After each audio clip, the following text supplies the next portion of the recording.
In just the last 3 weeks, a quadrillion atoms, a quadrillion means 10 followed by 15 zeros, a quadrillion atoms have gone through your body that have gone through the body of every other living species on this planet.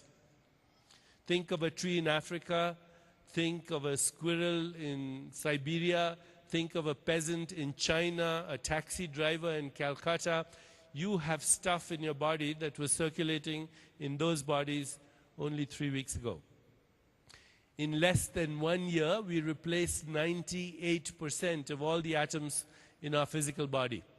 So the atomic level, you make a new liver every 6 weeks, a new stomach lining every 5 days, a new skin once a month, a new skeleton. Your skeleton seems so hard and solid and permanent, but at the atomic level, you replace the calcium and the phosphorus and all the other things that go to make your skeleton, a few trace elements that could be bought in a hardware store for $5.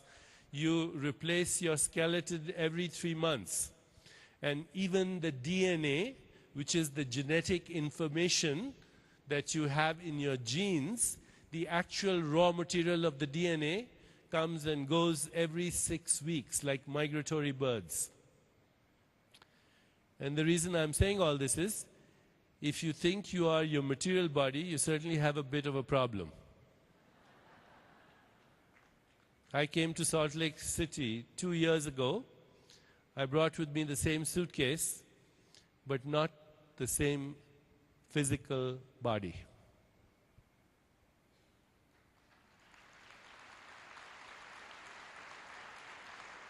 The physical body that I brought with me to Salt Lake City 2 years ago, it's dead, it's gone. It came from the dust. It circulated around what I call myself. It's now back in the dust and circulating in other life forms. But since I haven't died in the meanwhile, I hope you'll agree this is already scientific proof for the existence of life after death. Because as consciousness, we are constantly outliving the death of the molecules through which we express ourselves. William Shakespeare, in one of his plays, says, "We are such stuff that dreams are made on." We are such stuff that dreams are made on.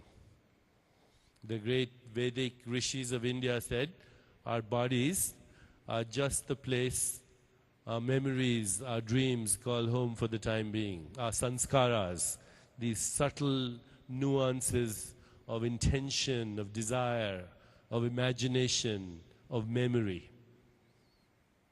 We are souls that have learned to incarnate in physical molecules, but we are not the molecules on which we ride. There's a deeper self.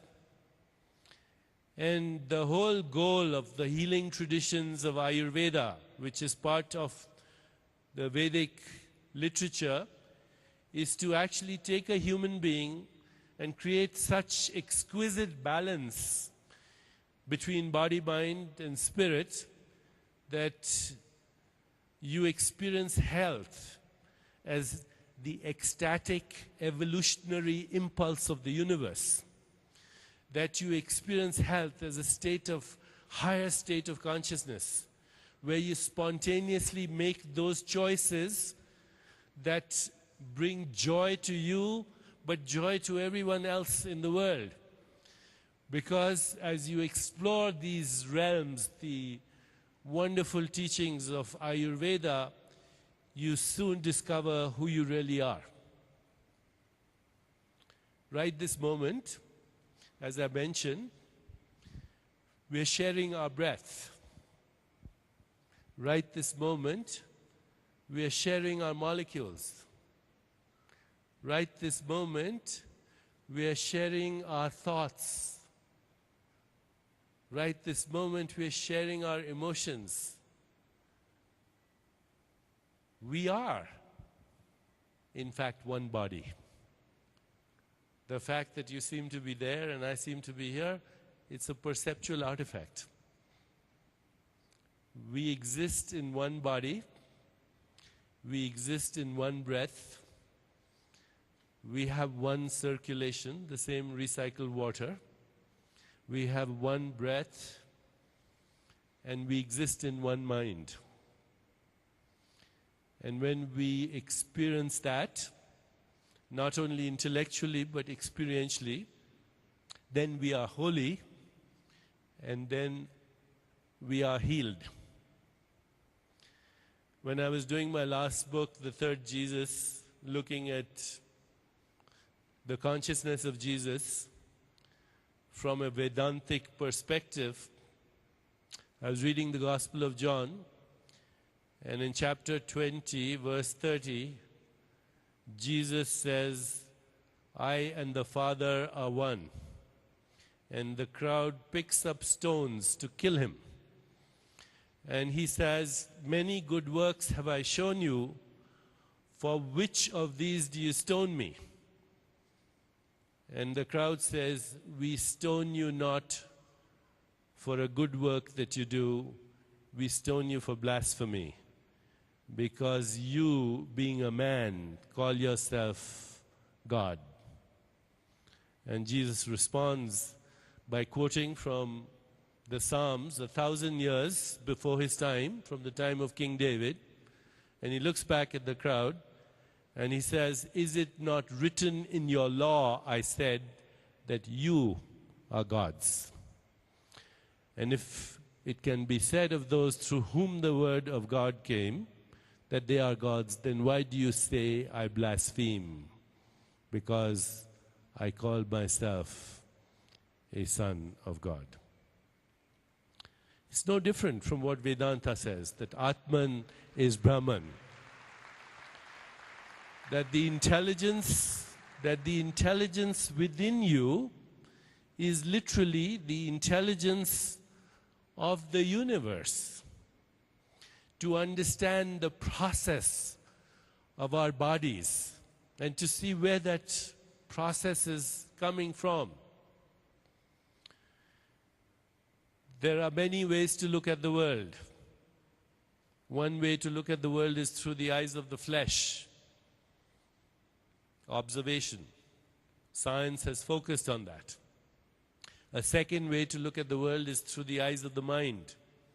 If you want to understand the theorem of Pythagoras, then you have to know the principles of Euclidean geometry that exist only in the mind. But there's a third way to understand the world, and that's through the eyes of your soul. William Blake, in a beautiful poem, says, "We are led to believe a lie when we see with and not through the eye that was born in a night, to perish in a night, while the soul slept in beams of light." What Blake is saying is, and what is now becoming very obvious to some of us in the world of science, is even though the physical world appears to be physical, it's not. That even though the physical world appears to be material, it's not. That the essential stuff of the universe is non-stuff. And now science has begun to ask, what is this emptiness from which we all come? Is it just a void, or could it be the womb of creation? Is it possible that nature goes to exactly the same place to create a galaxy of stars, or a cluster of nebulas, or a rainforest, or a human body, or a thought? If you could see yourself through the eyes of a modern-day physicist, you would see that your body is proportionately as void as intergalactic space.